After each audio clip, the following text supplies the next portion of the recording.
Welcome to Melodies TV, Ghana's #1 social platform.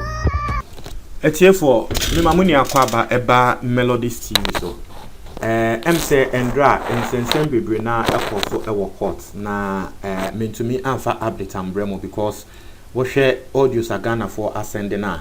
bebre na egu ho a na ewo se ye clear answer na audios na ye de bebremo no ye de abremo na Mr. Infonina etwetwegu ewo screen ni so no ya tari you produce ewa abroche se wo pebia link no ewa description box ni mo o pesa join your WhatsApp platform ni so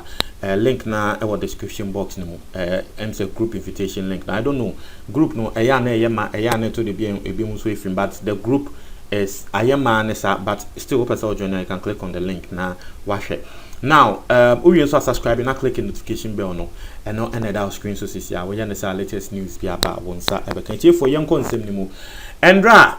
asemwa a course ewo court no arguments wo hwa Chachochi Kata making the arguments the lawyer for Jean Mensah IFN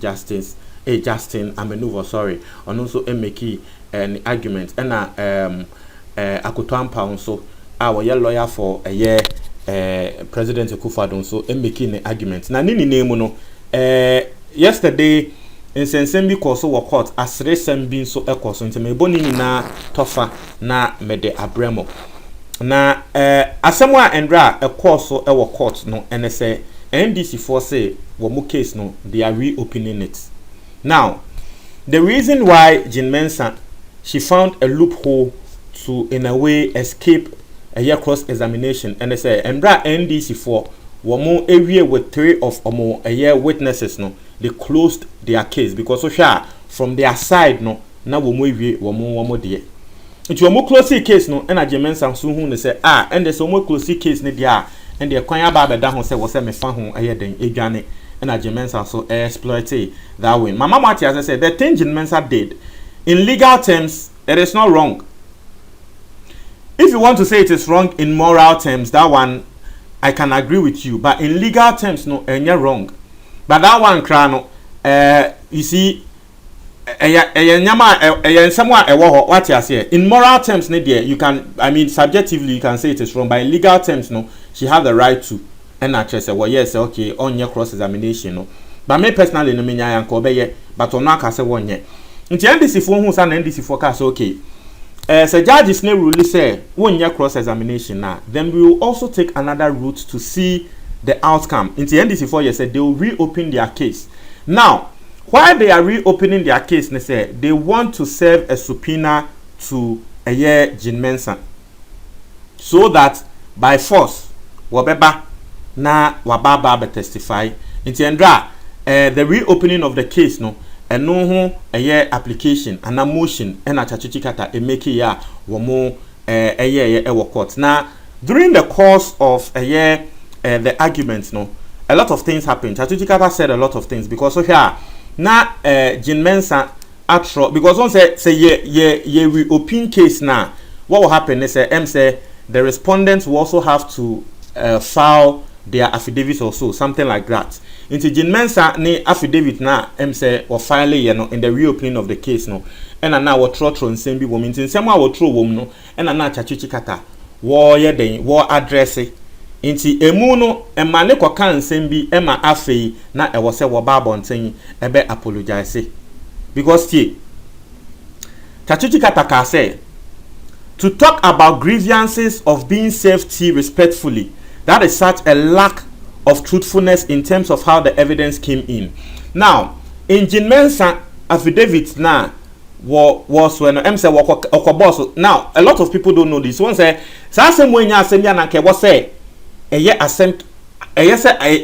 kese bi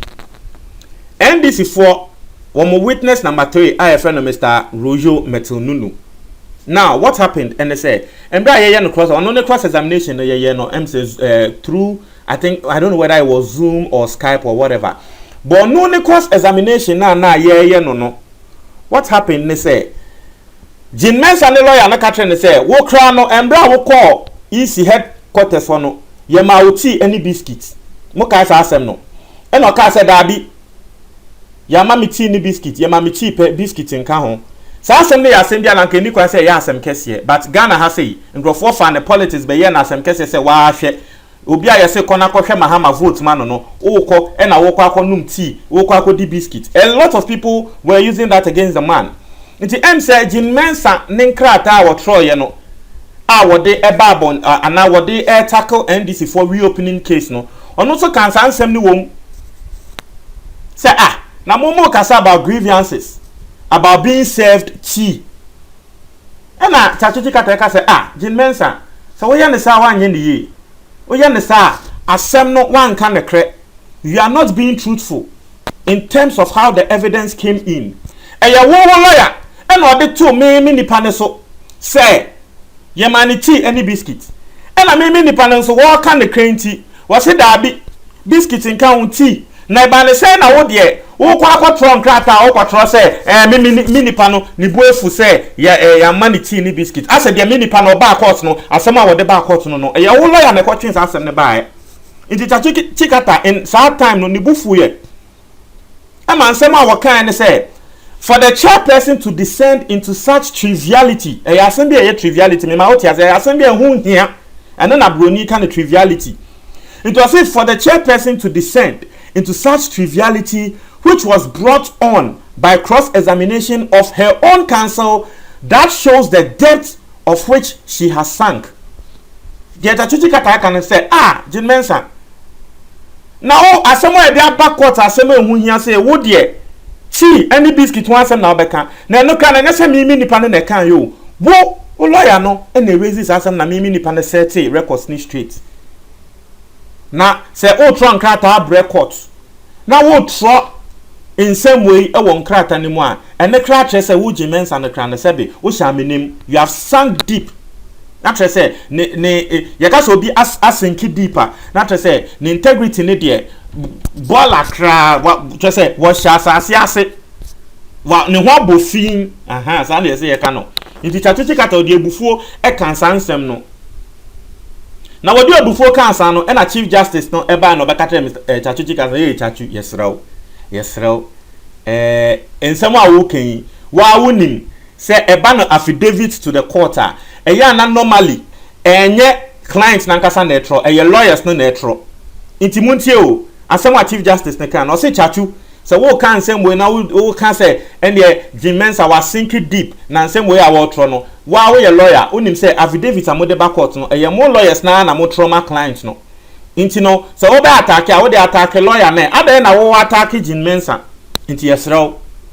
yesrew please don't go there, don't go that far nti o kan no and another judge nso e kan a wo ka say was chachu nsem a chachu akanfa Jean Mensa ho a wo ka se wasenke deep ne nyama no ya ade bia ensem fata ebufuo na se ya banti chachu won apologize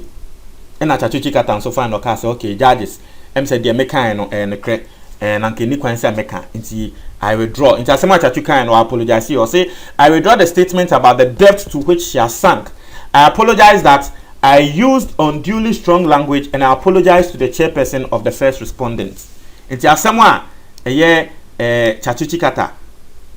wakan no into apologize to Jean Mensa. Now aside that nso no Jean Mensa etro ensembi ewo ana affidavit nim no ensembi a motro ne say esan say say yama na ya cross examination nti no wodanyankopon wase ne nsem bebre na chachuchi kata beka say Jean Mensa